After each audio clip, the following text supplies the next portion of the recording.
Let's start with the crowning jewel of the Mandela Effect, which you'll find is not actually a jewel, but just a cheap imitation. The lion will lie down with the lamb. That's the big one. That's the one we all think was in the Bible. That's their biggest deception from the KJV. And they want you to believe that God's word has changed. So Isaiah 11:6, let's read it. Let's actually examine that passage. The wolf also shall dwell with the lamb. So it's the wolf dwelling with the lamb. And the leopard shall lie down with the kid, and the calf and the young lion and the fatling together, and a little child shall lead them. We see this also paralleled in Isaiah 65:25. The wolf and the lamb shall feed together. Again, it's the wolf and the lamb. And the lion, there's the lion. So it's just they jumbled it around a little bit. And the lion shall eat straw like the bullock, and dust shall be the serpent's meat. They shall not hurt nor destroy in all my holy mountain, saith the Lord. So here's the thing. The lion and the lamb doesn't appear in any version of the Bible, not even in the modern versions. It's always been the wolf and the lamb. And this is a reference to a regenerated creation without sin. Animals who were formerly on opposing sides of the food chain will now dwell peaceably together. But the reason that we have in our collective memory the phrase, the lion will lie down with the lamb, is twofold. Number one, popular Christianity has been pushing this phrase incorrectly as far as I remember, as long as I've been saved at least, back in the 90s and well before that. I'd see posters in Christian bookstores all the time of a lion lying down with a lamb, and these were the so-called Christian art prints. That's what they produced. You can just go to images.google.com and type in lion, lamb in the search, and you'll find thousands of images of artwork depicting a lion and a lamb lying together. Now, if the reality had shifted, wouldn't those prints also change? I mean, it wouldn't make sense. Now, if the Mandela Effect had changed, we'd see a wolf and a lamb lying together, because that's it's just that Isaiah 11:6 depicts it the wrong way. Now here's where it began. In 1833, a painting was produced by a man named Edward Hicks depicting the Isaiah verse correctly. He actually got it right for the most part.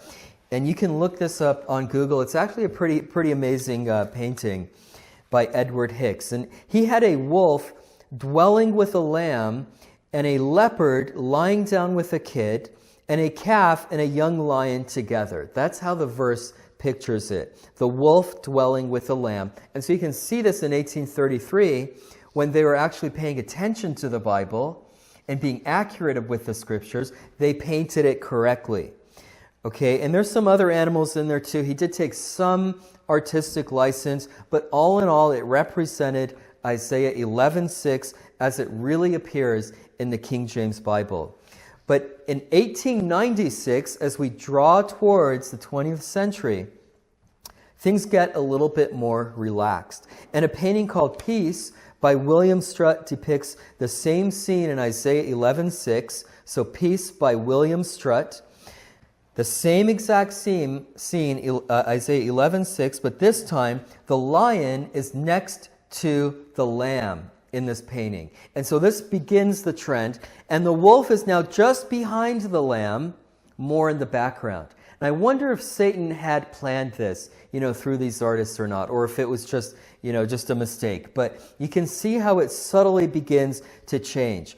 By the time you get to the late 20th century, people get outright stupid because of all the fluoride in the water, and all you see in every Christian bookstore everywhere are inaccurate art prints of a lion lying down with a lamb.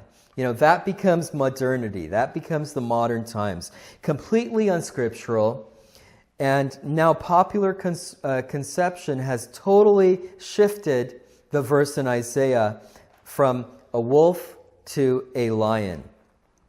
To make matters worse, popular conception is further decayed by a song in 1937 called Peace in the Valley, written by Thomas Dorsey and later popularized by Elvis Presley, the king himself, in 1957. And here are part of the lyrics. No trouble, trouble I see. There will be peace in the valley for me, for me. Well, the bear will be gentle and the wolves will be tame, and the lion shall lay down by the lamb. Oh, yes. And the beast from the wild shall be lit by a child.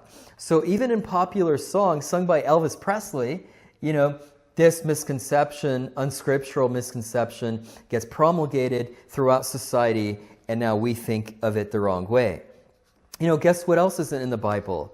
Love the sinner, hate the sin, right? I'm not saying that's necessarily wrong. We shouldn't become hateful of people, but that is not in the Bible, okay? That's again, a misconception, or is it? Maybe it's a part of the Mandela Effect, I don't know.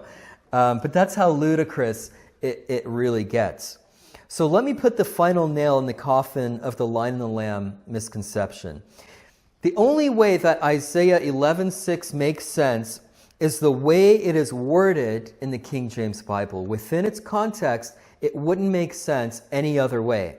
Isaiah 11:6, the wolf also shall dwell with the lamb. Think about that. Lions and lambs aren't normally adversaries in the animal kingdom, but wolves and lambs are.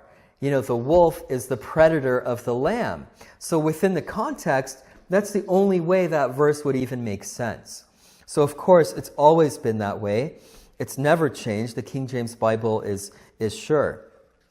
And same with the rest of the verse. The leopard with the kid, the calf with the young lion, because in the wild lions will eat cattle.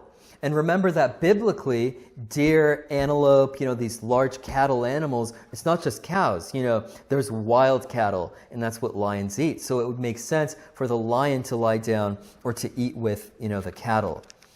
So Isaiah 11:6 only makes sense in that way. It wouldn't make sense any other way.